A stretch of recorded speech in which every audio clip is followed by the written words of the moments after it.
Hello everyone. मी पर्णिका आणि पुन्हा एकदा तुम्हा सर्वांचं माझ्या यूट्यूब चॅनलवर खूप खूप स्वागत आहे. आज खूप दिवसांनी मी एक ब्लॉग घेऊन येत आहे आणि आजच्या ब्लॉगमध्ये मी तुम्हा सर्वांसोबत माझं स्किन केअर रूटीन शेअर करणार आहे. तर मला तुम्हाला सगळ्यात पहिल्यांदा माझी स्किन केअर जर्नी सांगायला आवडेल. खरं तर यापूर्वी मी कोणतेही असं विशेष स्किन केअर वगैरे काही करत नव्हते. यापूर्वी फक्त मॉइश्चरायझर आणि क्लिन्झिंग ह्या दोनच गोष्टी मी करत होते आणि आता ऑलमोस्ट 1.5 इयर होत आलं आहे मी स्किन केअर प्रोडक्ट यूज करू लागले.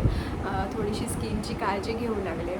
तर पहिल्यांदा माझ्या स्किनवर बराच असा फोरहेडवर पुरळ. माझी स्किन केअर जर्नी जी आहे ती मी ऑलमोस्ट 2 वर्ष अगोदर चालू केली आणि यानंतर मला माझ्या स्किनमध्ये भरपूर चेंजेस जाणवू लागले. बाकी सगळ्या तब्येतीची काळजी घेतो त्याचप्रमाणे स्किनची काळजी घेणं देखील तितकंच इम्पॉर्टंट आहे असं मला वाटू लागलं. So let's start. तर सगळ्यात पहिल्यांदा मी क्लिन्झिंग करून घेते आणि मी ह्यापूर्वी सेटाफेलचा फेसवॉश वापरत होते, पण तो फेसवॉश वापरल्यानंतर मला काही प्रमाणात माझ्या चेहऱ्यावर एकदम बारीक पुरळ जाणवू लागला. सो तो फेसवॉश चेंज करून मी जवळपास आता 4-5 महिने झाले मी सिम्पलचा फेसवॉश वापरते. हा जो फेसवॉश आहे हा एकदम माइल्ड आहे आणि ऑल स्किन टाईपसाठी आहे. No colour, no perfume, no harsh chemicals. So हा जो फेसवॉश आहे तो मी वापरते. आत्ता मी जस्ट फेस क्लीन्स करून आले आहे आणि आत्ता माझ्या चेहऱ्यावर तुम्ही पाहू शकता काहीही नाही आहे, म्हणजे कोणतेच प्रोडक्ट नाही, फक्त लिप बाम लावला आहे मी. क्लिन्झिंग केल्यानंतर आपण फेस ला टोनर वापरू शकतो आणि मी ऑलमोस्ट 2 वर्ष झाले प्लमचाच टोनर वापरते. यापूर्वी मी राईस वॉटरवाला पण टोनर वापरला होता आणि आत्ता सध्या मी रोज वॉटरवाला जो टोनर आहे तो वापरतो आहे. हा सुद्धा सगळ्या स्किन टाईपसाठी आहे. So let's weight.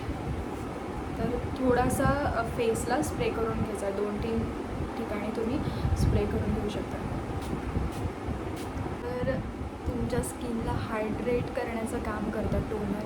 हा जो टोनर आहे तो पूर्ण स्किनमध्ये मुरवून घ्यायचा आणि जर तुमची स्किन डिहायड्रेट झाली असेल तर तुम्हाला मस्त थंड थंड वाटतं. मी कधी कधी असंच मला खूप थकवा आल्यावर पण जर मी फेसवॉश केला आहे जर बाहेरून आल्यानंतर तरी पण मी टोनर वापरते, कारण त्याने एकदम आणि अशी थोडीशी शाईन पण येते, एकदम ग्लो करू लागते स्किन.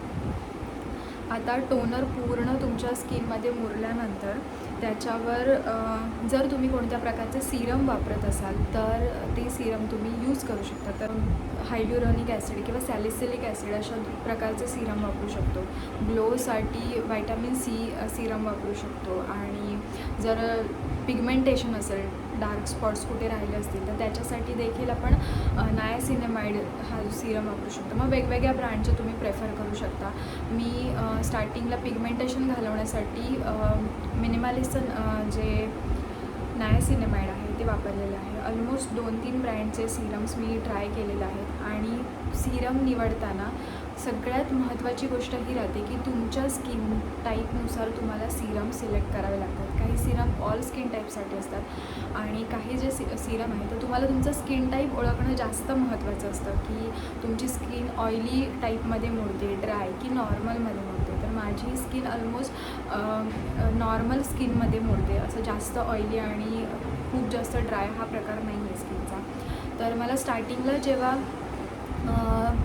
पिगमेंटेशन होतं ते घालवण्यासाठी मी नायासिनेमाइड वापरलं होतं मिनिमलिस्टचा आणि त्यानंतर माझं बऱ्यापैकी पिगमेंटेशन गेलेलं आहे स्किनवर. माझ्या सध्या काही नाही, फक्त मी ग्लोसाठी व्हायटॅमिन सी सिरम वापरते. त्याचा एक वेगळा ब्लॉग मी नक्की करेल की कोणत्या स्किन टाईपसाठी कोणते सिरम आणि कोणत्या गोष्टी वापरल्या पाहिजे तुम्हा सर्वांसाठी.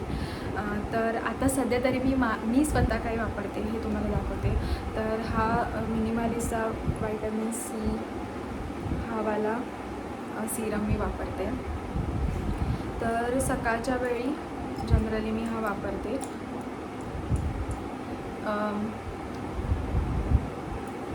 टोनर लावून झाल्यानंतर असं दोन्ही साईडने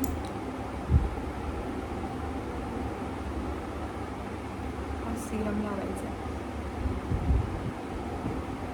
तर ह्याच्याने थोडासा ग्लो येण्यासाठी मदत होते. आणि हा जो सिरमचा जो प्रकार आहे तो अगदी लगेच इफेक्ट नाही देत. ऑलमोस्ट तुम्हाला त्याच्यासाठी ही प्रोसिजर 3 ते 4 वीक फॉलो करावी लागते, तेव्हा तुम्हाला थोडाफार कुठेतरी त्याच्यामध्ये चेंजेस जाणून घेतील.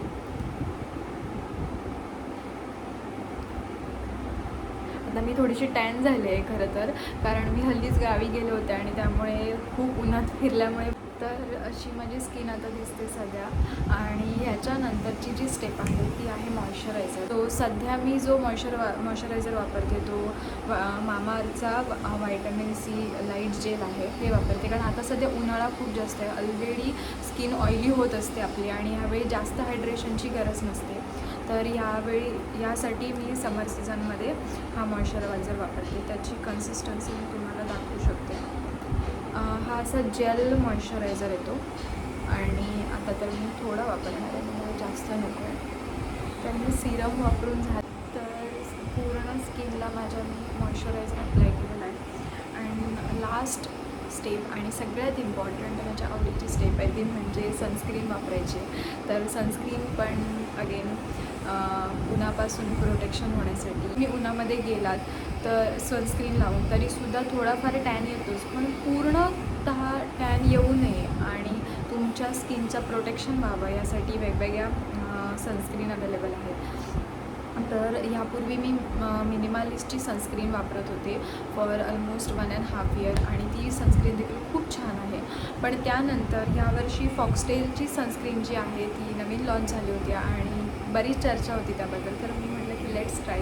सो यावर्षी मी ही वाली जी फॉक्सटेलची सनस्क्रीन मी मागवलेली आहे. याच्यामध्ये अजून एक टिंटेड सनस्क्रीन पण येते, पण मला प्लेन सनस्क्रीन हवी होती. सो हिचा टेक्स्चर पण असं जेल टेक्स्चर आहे. तर अशी आणि पुन्हा एकदा फिंगर टिप्स.